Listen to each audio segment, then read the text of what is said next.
एक बात आप पाएंगे, जब भी कोई दैत्य, जब भी कोई राक्षस, जब भी कोई दानव वर मांगता है तो वह अमरता का ही वर मांगता है। वही यही मांगता है कि मैं अजर अमर हो जाऊं। रावण ने भी तो यही पहली पंक्ति में कहा था। मानुष का लिखते हैं, हम काहू के मरही न मारे, हम काहू के मरही न मारे, हम काहू के मरही न मारे, हम काहू के मरही न मारे, वानर मनोज जाति दोई मारे,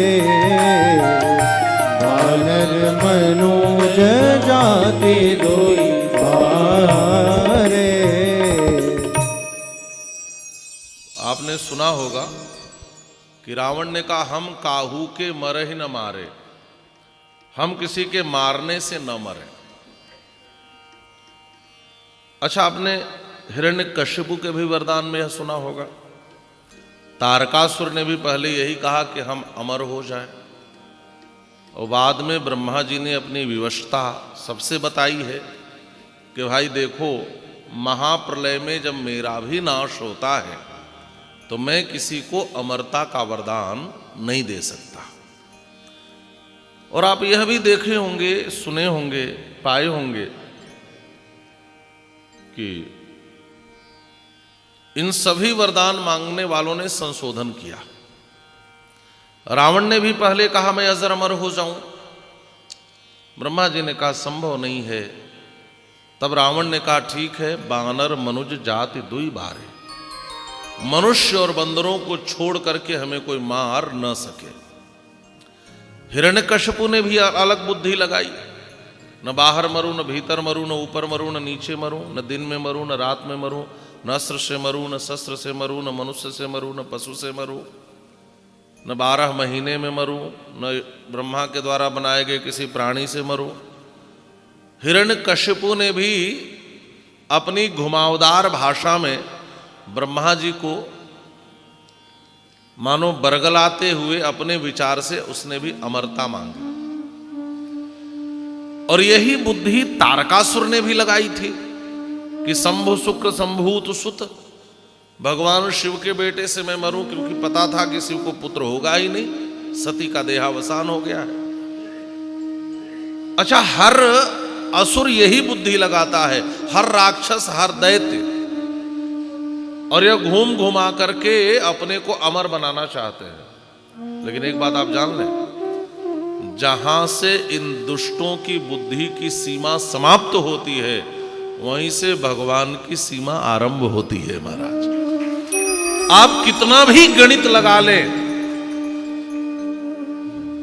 अमर होना आसान नहीं है। एक बात और,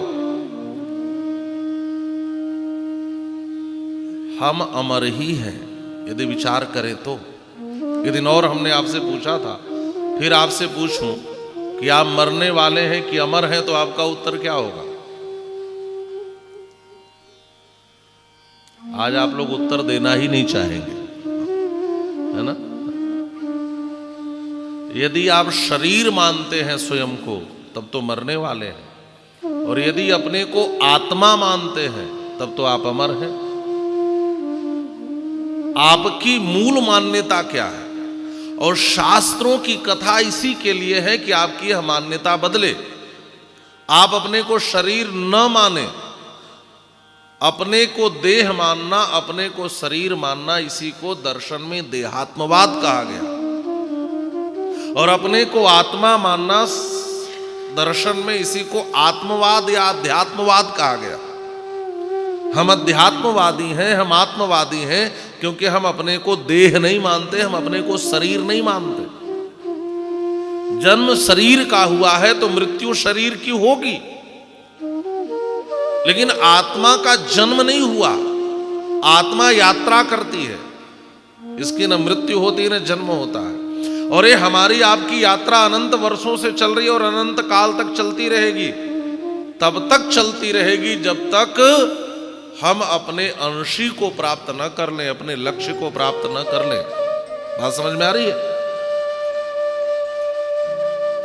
और यह कथाएं, यह आयोजन, यह सत्संग, यह सच्चे मार्गदर्शन के लिए है कि आपने जो मार्ग पकड़ा है वो सही है कि नहीं है, या सच्चा मार्ग क्या है वहां तक पहुंचने का।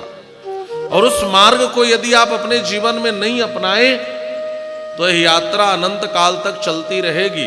हां, साधन अलग होंगे, कभी फ्लाइट में, कभी ट्रेन में, कभी ट्रक पर, कभी बस पर, कभी ट्रैक्टर पर, कभी बाइक, स्कूटी, साइकिल पे आप चलते हैं, कभी पैदल। वैसे ही कभी मनुष्य का शरीर, कभी कुत्ते का, कभी बिल्ली का, कभी मच्छर का, कभी मक्खी का। साधन अनेक मिलते रहेंगे, तेज भी मिलेंगे, लेकिन श्रेष्ठ साधन मानव जीवन ही है। मानव शरीर ही श्रेष्ठ साधन है। साधन धाम मोक्ष कर द्वारा, ये श्रेष्ठ साधन आपको मिला है। यदि मानव शरीर को प्राप्त करके सच्चे मार्ग का अनुसरण नहीं करेंगे तो आपने एक बड़ा अवसर खो दिया। और यह भी मत समझे कि मानव जीवन आपके पुरुषार्थ की या आपकी पात्रता का परिणाम है। मानव जीवन भगवान की कृपा का परिणाम है। ये मैं नहीं कह रहा हूं, गोस्वामी तुलसीदास जी महाराज ने उत्तर कांड में कहा है, भगवान करुणा करके नरदेह देते हैं। यह नरदेह प्राप्त करना उनकी करुणा का परिणाम है, हमारी पात्रता का परिणाम नहीं है। कबहु करी करुणा नरदेहि, कबहु करी करुणा नरदेहि, कबहु करी करुणा नरदेहि, कबहु करी करुणा नरदेहि, कबहु करी करुणा नरदेहि, कबहु करी करुणा नरदेहि, देत ईश बिनु तु स्नेहि, देत ईश बिनु तु स्नेहि, कबहु करी करुणा, कबहु करी करुणा, कबहु करी करुणा नरदेहि, कबहु करी करुणा नरदेहि, देत ईश बिनु हेतु सनेहि। बिना हेतु के। एक बार